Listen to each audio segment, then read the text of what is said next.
시간에 주시는 하나님의 말씀은 사도행전 9장 1절에서 9절에 이르는 말씀입니다. 다 같이 일어서서 저와 여러분이 한 절씩 교독하시겠습니다. 사울이 주의 제자들에 대하여 여전히 유업과 살기가 등등하여 대제사장에 가서 다메섹 여러 회당장에 가져갈 공문을 청하니 이는 만일 그 돈을 따르는 사람을 만나며 남녀를 막론하고 결박하여 예수님을 잡아오려 합니다.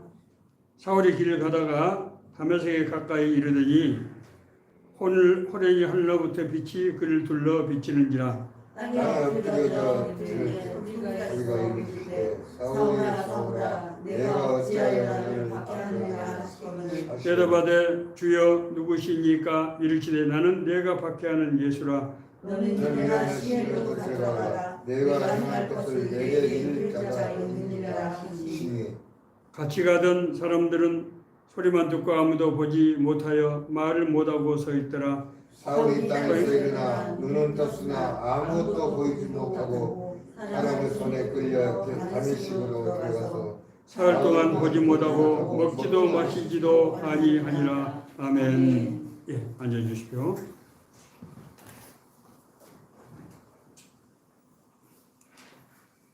예, 우리 인생에 세 번의 어떤 전환점, 다른 말로 하면 우리가 또 새로운 출발이라고 할 수 있겠죠.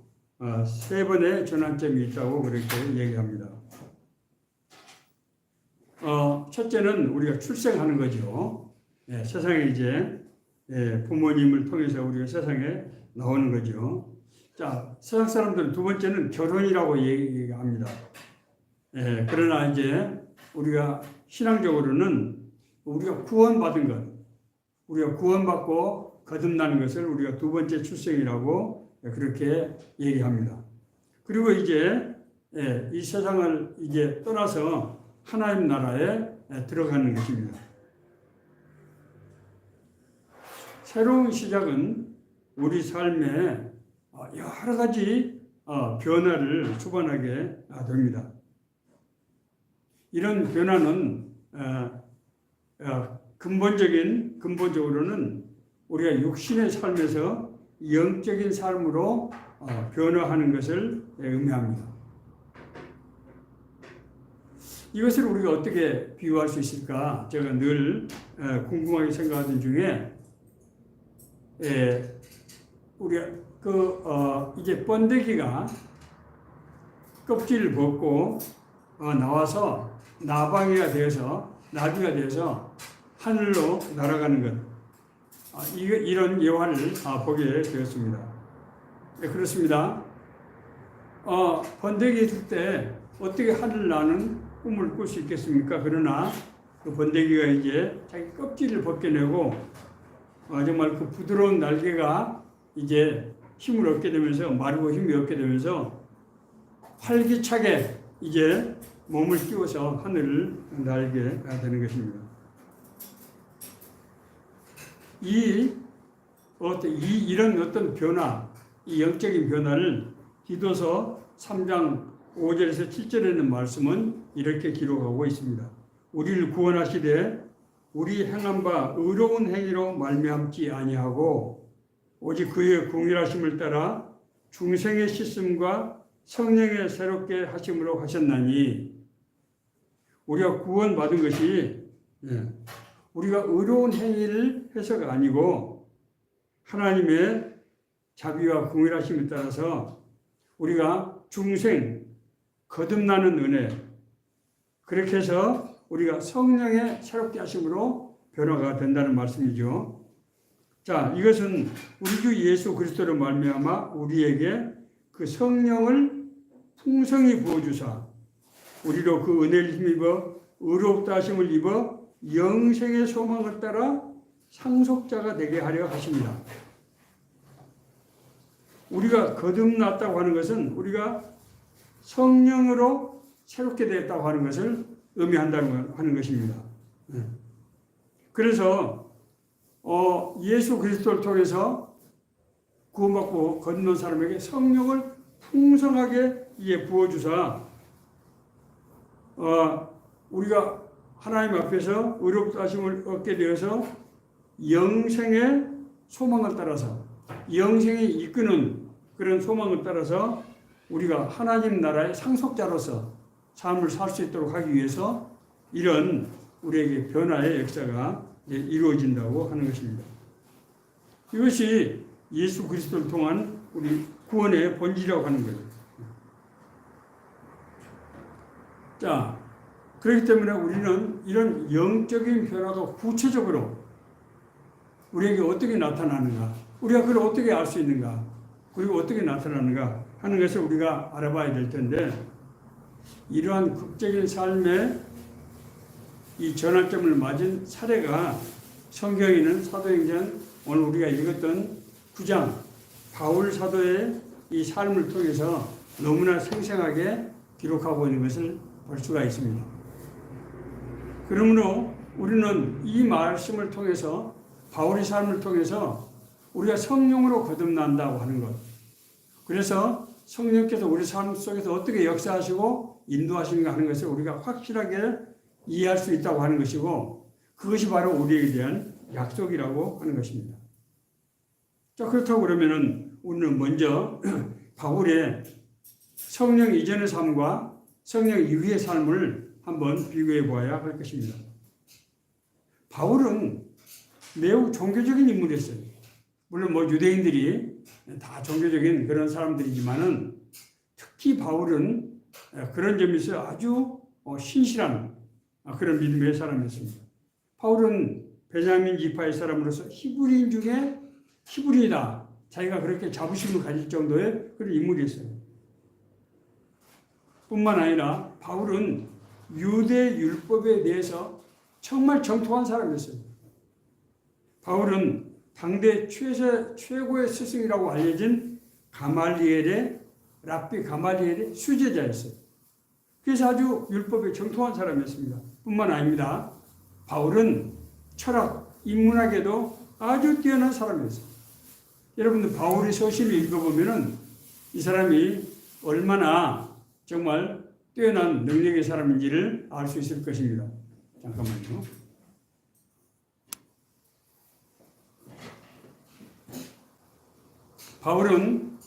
바울이 출생하고 성장했던 다소 지역은 헬라 문명이 아주 꽃을 피운 바로 그런 지역이었습니다. 거기서 바울은 헬라 철학에 대해서 아주 대단한 지식을 가진 그런 지성이었습니다. 뿐만이 아닙니다. 그는 신앙적인 활동에 있어서도 아주 열정적으로 또 적극적으로 중요한 일을 했던 인물이에요. 유대교의 청년 지도자로서 당시에 여러 가지 이단 사상이 사실은 예수님 당시에 많았습니다. 그 이단으로부터 유대교회를 지키는데 아주 핵심적인 역할을 한 그런 청년 지도자였던 것입니다. 자, 그런데 문제는 바울이 그렇게 헌신했던 당시의 유대교는 백성들에게 소망을 주지 못했어요. 우리 잘 아는 대로 무엇보다도 바벨론 포로 이 귀한 이후에 400년 동안 하나님의 묵시가 없었어요. 이스라엘 민족에 있어서 하나님의 계시가 없다고 하는 것은 마치 숨을 쉴 수 없는 것 같은 그런 고통이었어요. 성경 중심의 신앙이 성경이 파괴되고 복구되고 하는 이런 여러 가지 과정을 거치면서 율법 신앙으로 대체가 됐습니다만은 율법이 대단히 형식주의적으로 이제 됨으로써 백성들에게 아주 무거운 짐이 되고 말았습니다. 뿐만이 아닙니다. 끊임없이 이어지는 이민족의 지배, 그러니까 바벨론 포로 이후에도 이제 페르시아의 지배, 또 그 다음에 헬라의 지배, 로마의 지배로 이어지면서 정책 지도 체제가 완전히 붕괴된 그런 상태에서 귀족들이라든지 이런 제사장이라든지 이런 고위층들은 백성들의 삶을 보살피기보다는 자기들의 살기에 급급했고, 심지어 대제사장들은 성전 재물을 아주 비싼 값에 팔면서 그걸로 치부를 했는데, 이는 서민들에게 아주 큰 부담이 되었던 것입니다. 그 결과 백성들 사이에서는 메시아 대명 사상이 아주 만연했어요. 아니, 하나님께서 우리를 택하시고 우리를 하나님의 백성으로 삼으신 하나님께서 우리를 왜 이렇게 내버려 두시는가? 우리에게 보내주신다고 하는 메시아는 언제 오시는가? 늘 이런 그런 소망을 가지고 있었던 것입니다. 그러므로 바울은 이 유대교, 이 율법주의적인 유대교를 잘 지키는 것이 정말 하나님의 뜻이다라고 믿어 의심치 않았던 것입니다. 그런 바울을 하나님께서는 부르셨습니다. 바울이 이제 이 와중에서 대제사장으로부터 기독교 이단들에 대한 체포 영장을 받아가지고 이제 그 당시에 많이 활동을 했던 시리아의 다마스커스, 성경에는 다메섹이라고 표현되어 있죠. 거기에 가서 이제 기독교 이단들을 체포해서 예루살렘으로 끌고 오기 위해서 내려갔던 것입니다. 바울이 다메섹에 한 길을 걷고 있을 때 한낮에 눈을 뜰 수 없는 흰빛이 하늘로부터 자기에게 임하는 것을 체험하게 됐습니다. 이 빛을 본 바울은 그 자리에서 바로 눈이 멀어버렸고 그 자리에서 쓰러져 버렸어요. 그때 하늘로부터 음성이 들렸습니다. 사울아, 사울아, 내가 어찌하여 나를 박해하느냐? 나는 내가 박해하는 예수다. 이런 음성이 들려왔던 것입니다. 바울은 이 음성을 듣고 얼마나 충격을 받았겠습니까? 자기가 예수님을 죽인 건 아니지만은 기독교 이단들을 잡아서 스데반을 비롯해서 여러 사람을 처형을 하고 그것이 유대교를 하나님의 나라를 지키는 도리라고 생각했는데 부활하신 예수님께서 자기에게 찾아오신 겁니다. 그때 바울은 무릎을 꿇고 그렇게 부르짖었습니다. 주여, 그러면 나는 어떻게 해야 됩니까? 내가 무엇을 하니까? 그 물음에 이제 예수님께서는 이 사람은 내 이름을 이방인과 임금들과 이스라엘 자손에게 전하기 위하여 택한 나의 그릇이다. 그렇게 라고 하셨습니다. 그리고 바울에게 너는 예루살렘에서 나가라. 내가 너를 멀리 이방인에게로 보내리라. 고 하신 그런 음성을 듣게 되었습니다. 이후에 이제 바울 삶이 완전히 달라지게 됩니다. 제가 지금까지 이단이라고 잡아서 처형하는 그 예수 그리스도를 믿는 사람들을 편에 서서 예수님이 바로 하나님께 보낸 메시아다, 그리스도다 라고 전파하게 된 것입니다. 다메섹 도상에서 이제 부활하신 예수님을 만난 후 바울은 사흘 동안 눈을 볼 수도 먹을 수도 마실 수도 없는 이런 상태에 있었습니다. 그 후에 그는 바로 다메섹에 있는 유대 회당으로 가서, 다메섹에도 유대인들이 많이 살았기 때문에 거기에 자기들 회당을 가지고 있었어요. 거기에 가서 예수가 바로 하나님의 아들 그리스도다 이렇게 전파했습니다. 생각해 보세요. 엊그제까지 자신이 이단이라고 단죄했던 예수님을 하나님이 보내신 메시아라고 선포하게 된 것입니다. 어떻게 됐습니까? 바울에게 있어서 완전히 새로운 삶이 시작됐다고 하는 것을 의미하는 것입니다. 뿐만이 아닙니다. 이후에 바울은 이제 예루살렘으로 올라와서 이제 이 예수님을 믿는 제자들, 사도들을 만나야 될 텐데 사도들을 만날 수가 있겠습니까? 바울은 유대 기독교인들이 핍박하던 바로 그 장본이기 때문에 사도들이 바울을 얼마나 경계했겠어요. 그래서 나갈 수가 없었어요. 그때 이제 이 구브로 사람, 오늘날 사이프러스죠, 출신의 바나바라고 하는 사람이, 그 믿음이 좋은 사람이 바울을 데리고 이제 예수님의 제자들, 사도들을 이제 만나서 서로 이를 확인하고 이제 예수 그리스도의 사람으로 이제 편입이 됐던 것입니다. 그 후에 바울은 다시 예루살렘에 있을 수 없었기 때문에 자기 출생지인 소아시아에 다소로 내려가서 복음을 전하다가 거기서 바나바와 함께 안디옥, 시리아의 안디옥의 교회에서 이제 함께 바나바와 함께 거기 있는 사람들과 함께 본격적으로 예수 그리스도의 복음을 전하는 삶을 살게 되었던 것입니다. 이것이 바울 사도가 부활하신 예수 그리스도를 만나서 사도로 세워졌을 뿐만 아니라 그 삶이 변화되는 바로 그 장면입니다. 이제 율법의 사람에서 그리스도의 복음을 전하는 영적인 삶을 살게 된 바울에게서 나타난 삶의 변화에 대해서 우리가 좀 살펴볼 필요가 있습니다. 예수 그리스도를 만나고 나서 바울이 맨 처음에 하나님께 물었던 것은 하나님, 그러면 내가 어떻게 살아야 되는 것입니까? 내가 무엇을 하고 살아야 되는 것입니까? 왜 나를 이렇게 변화의 은혜를 주시는 것입니까? 하는 거 아닙니까? 그때 주님께서 제가 방금 말씀드렸죠. 예루살렘에서 나가라. 너는 예루살렘에 있을 사람이 아니라는 거예요. 너는 예루살렘에서 나가라고 하는 것은 예수님께서 갈릴리 제자들을 이제 예수님 사후에 고향에 돌아간 제자들을 어떻게 하셨습니까?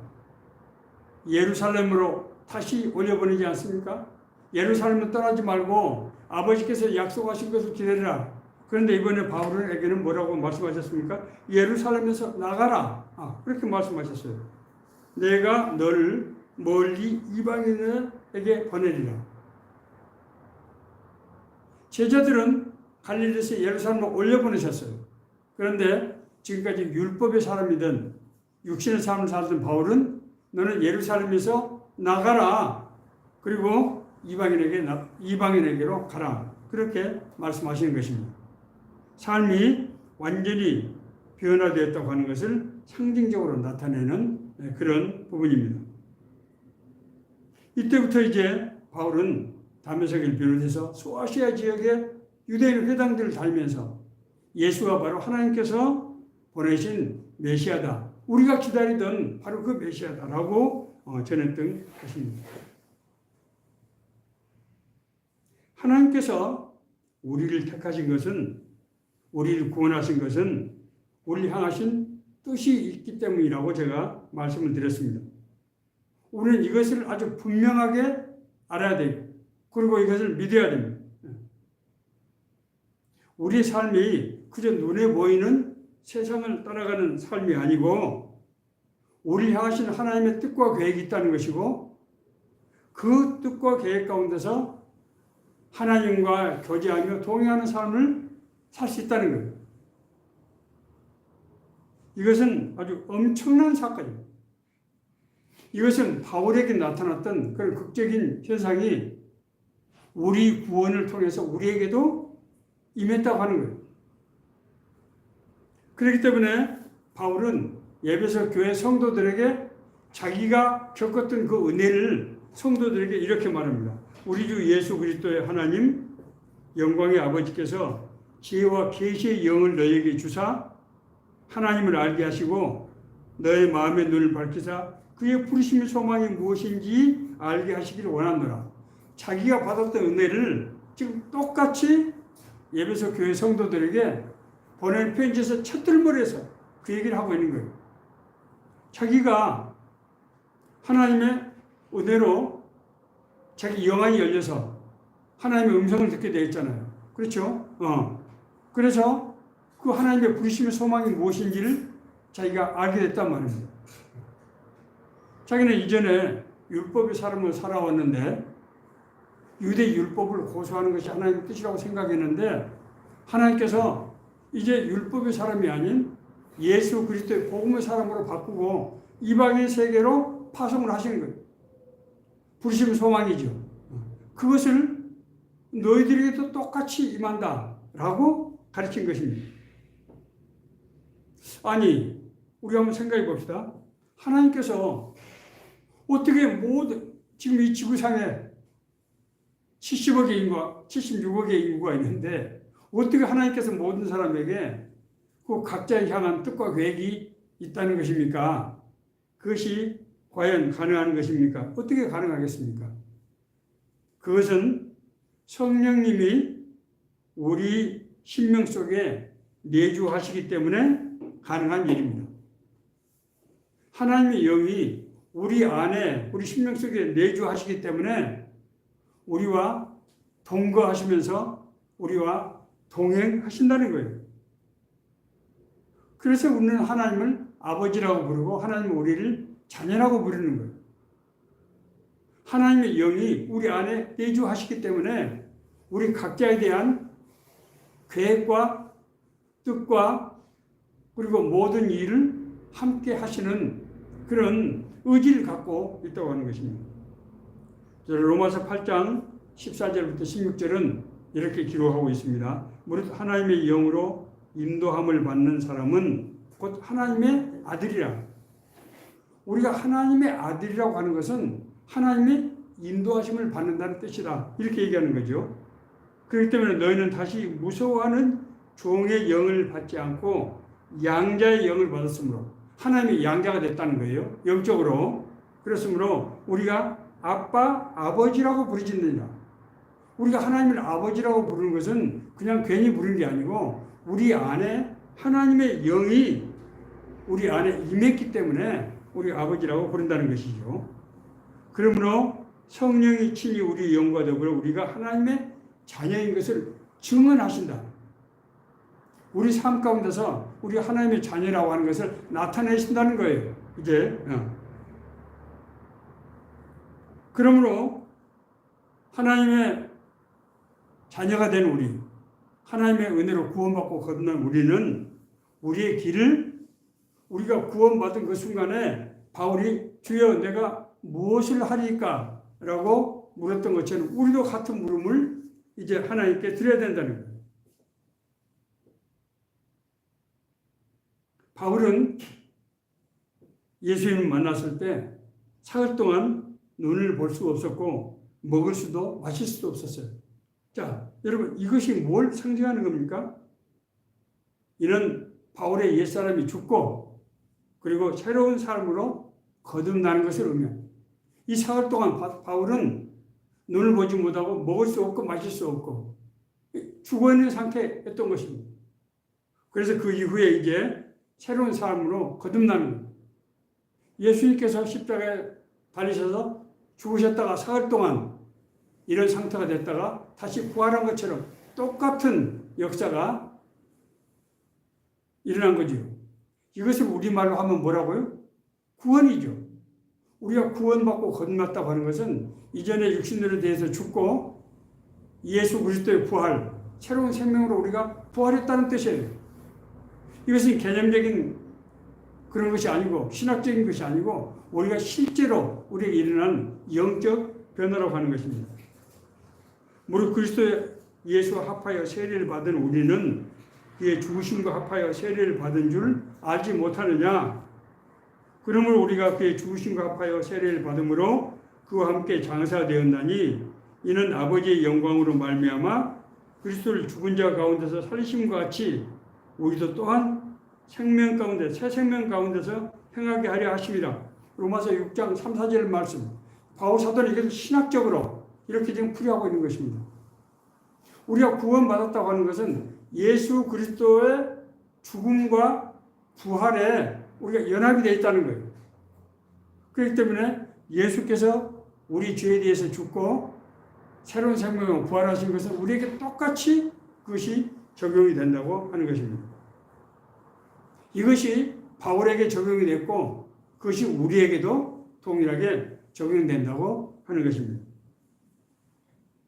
이후에 이제 하나님께서 바울의 삶을 인도하셨어요. 그러면은 우리에게는 어떻게 하실까요? 마찬가지로 우리 삶도 성령께서 인도하시는 거죠. 하나님의 뜻대로 살기를 원하는 그런 마음을 가진 사람에게 성령께서 우리 각자의 길을 인도하신다는 것입니다. 우리가 성령께서 내 길을 인도하신다? 아니 어떻게 그렇게 할 수 있단 말인가? 어? 어떻게 하나님께서 나를 잘 아시고 내 길을 인도하신다는 말인가? 이렇게 생각할 수가 있어요. 그러나 앞에 제가 말씀드린 대로 하나님께서 우리를 구원하신 것은, 하나님께서 바울을 구원하신 것은 하나님의 뜻과 계획이 있기 때문이다. 하나님께서 우리를 택해서 구원하시는데 우리를 택하면서 하나님 이유 없이 택한다고 하는 것은 말이 안 되는 거죠. 우리를 구원하신 것은 우리를 향하신 뜻과 계획이 있기 때문이라고 하면은 구원받는 우리의 길을 성령께서 인도하신다고 하는 것은 그 뜻을 이루기 위한 과정인 거죠. 너무나 당연한 겁니다. 이렇게 생각하면은 우리가 이것을 아주 쉽게 이해할 수 있어요. 그러나 성령께서는 우리에게 일방적으로 인도하시는 건 아니에요. 우리가 하나님을 알고 하나님의 뜻대로 살기를 원하는 마음이 있을 때 우리가 구원받고 거듭났지만은 우리가 하나님의 뜻대로 살기를 원하는 마음을 가질 때 성령께서 우리를 인도하시는 것을 우리가 깨달아 알 수 있다고 하는 것입니다. 뿐만 아닙니다. 우리의 믿음의 분량대로 하나님께서는 역사하세요. 무슨 말씀인가 하면은 제가 그런 간증을 한 적이 있죠. 젊을 때 제가 늘 기도원 가서 기도를 했는데 기도가 깊어지면은 내 마음속에 하나님께서 나에게 엄청난 요구를 하실 것 같은 생각이 드는 거예요. 하나님께서 나보고 아프리카 가서 순교하라고 하면 어떡하나. 하나님께서 내가 직장을 그만두고 하나님 나라를 위해서 일을 하라고 하면 어떻게 하나. 이런 마음속에 사실 있었어요. 그래서 기도하다가 그냥 일어나 버렸어요. 그런데 나중에 그것이 하나님께서 그래서 저에게는 다른 방법으로 인도하시는 것을 알게 되었습니다. 다시 말씀드리면 하나님의 뜻대로 살기를 원하는 사람에게도 그 사람의 믿음에 합당한 정도, 그 사람이 감당할 수 있는 수준에서 우리를 인도하신다고 하는 것입니다. 그러면은 나는 영적인 은혜를 받기 전에 성령님이 어떤 분인지 잘 알지도 못하고 사실 심지어 성령님이 나에게 실제로 임하신다고 하는 것조차도 모르는 사람들이 태반인데 어떻게 우리가 하나님의 음성을 듣고 하나님을 알게 된단 말인가? 내가 하나님 성령에 대해서 그런 어떤 뜻이 없는데 그 성령이 어떻게 나에게 역사하신단 말인가? 하나님은 우리의 생각과 방법을 뛰어넘는 분이십니다. 우리가 구원받고 거듭날 때 성령께서 우리 안에 하나님의 은혜에 대한 사모한 마음, 하나님의 역사에 대한 그런 강한 이끌림을 우리 안에 주신다는 거예요.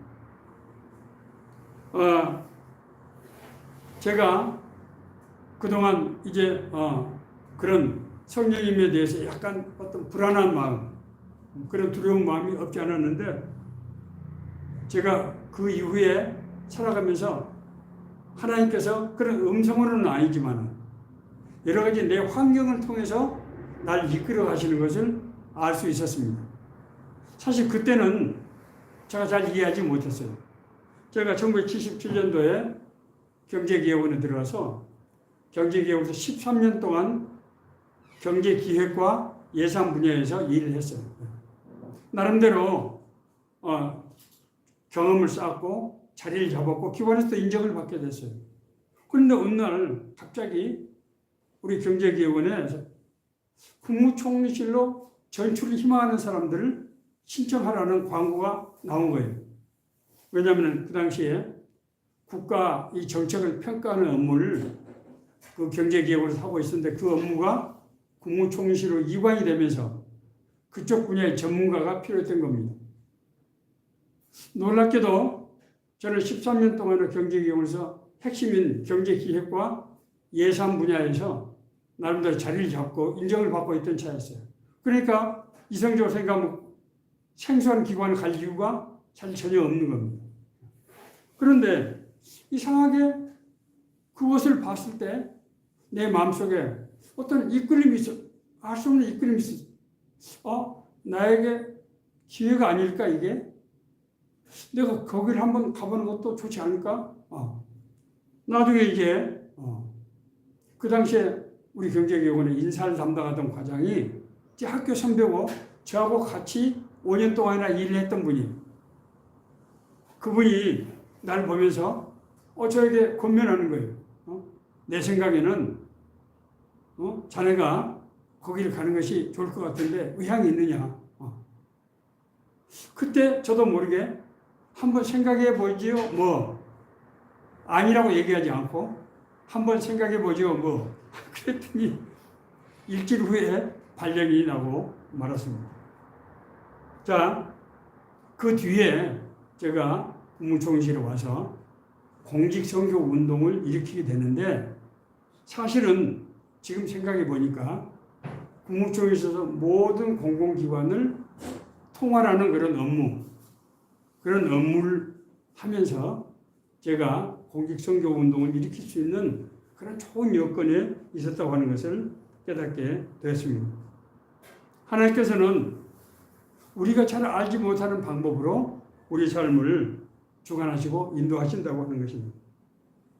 그러더라도 제가 방금 말씀드린 대로 우리가 그때그때 상황에서 하나님의 뜻을 분별하는 것은 쉽지 않아요.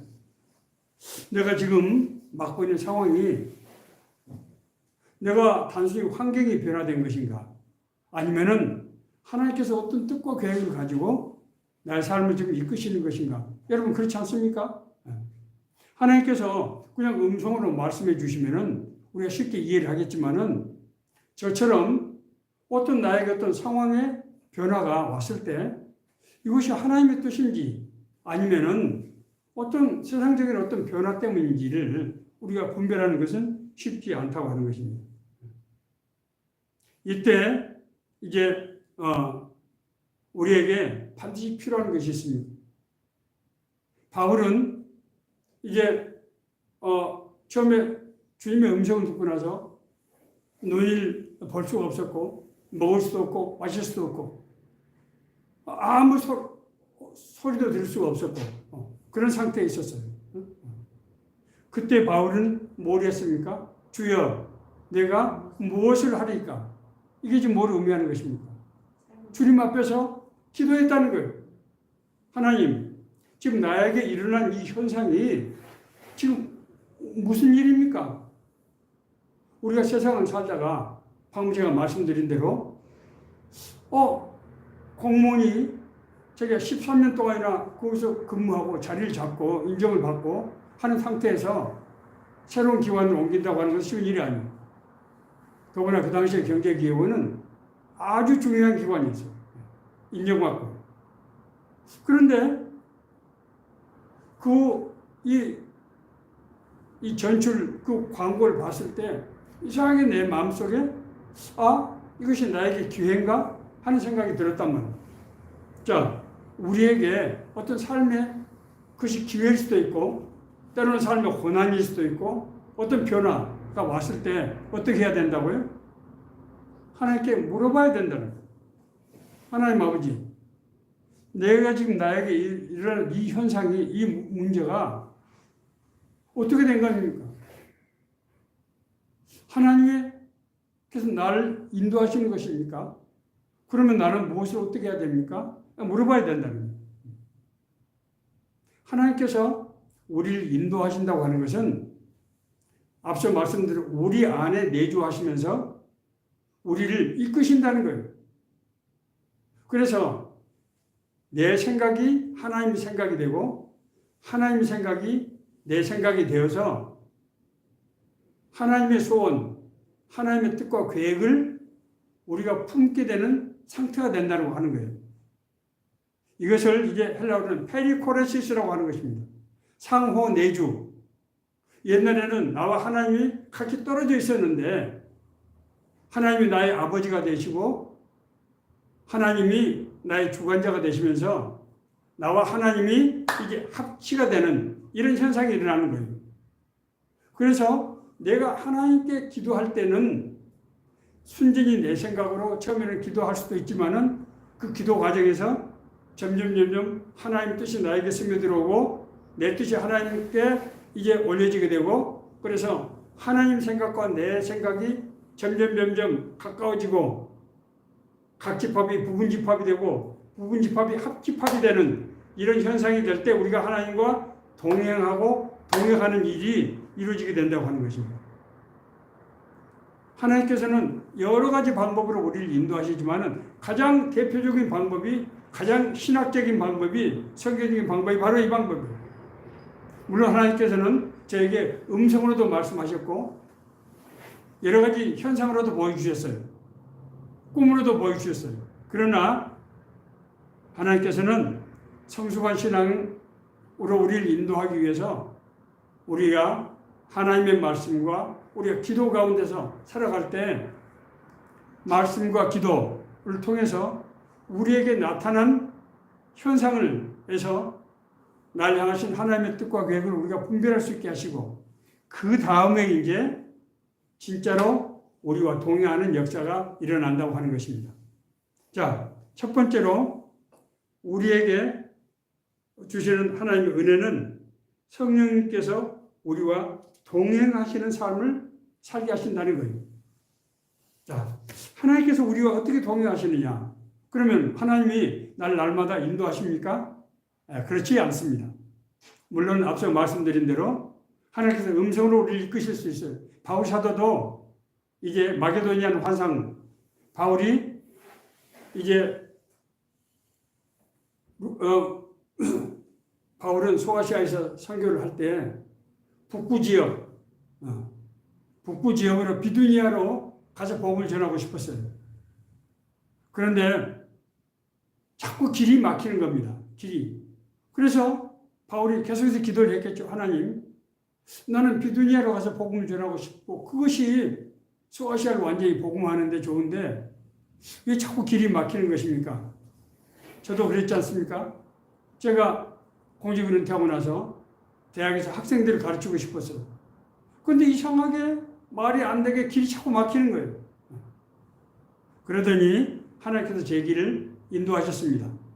그때는 저에게 직접 말씀하시지 않고 제 가족과 제 제자를 통해서 하나님께서 저를 인도하셨어요.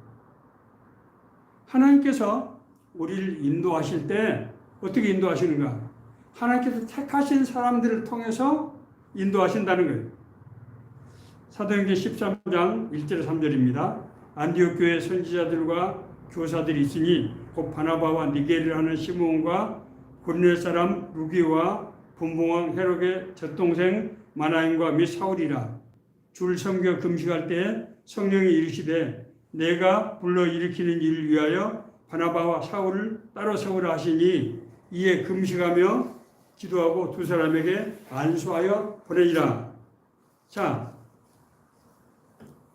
바울을 처음에 인도하셨던 것은 성령님이 아니었어요. 바울을 첫째 사흘 동안 눈을 뜰 수가 없었어요. 그때 하나님께서 누구를 통해서 눈을 뜨게 하셨습니까? 아나니아라고 하는 다메섹에 있는 선지자를 통해서 아나니아라는 사람이 너에게 와서 네 눈을 띄게 하는 환상을 네가 보게 될 것이다. 그렇게 막 그래서 아나니아가 와서 진짜 눈을 띄었어요. 베드로도 마찬가지입니다.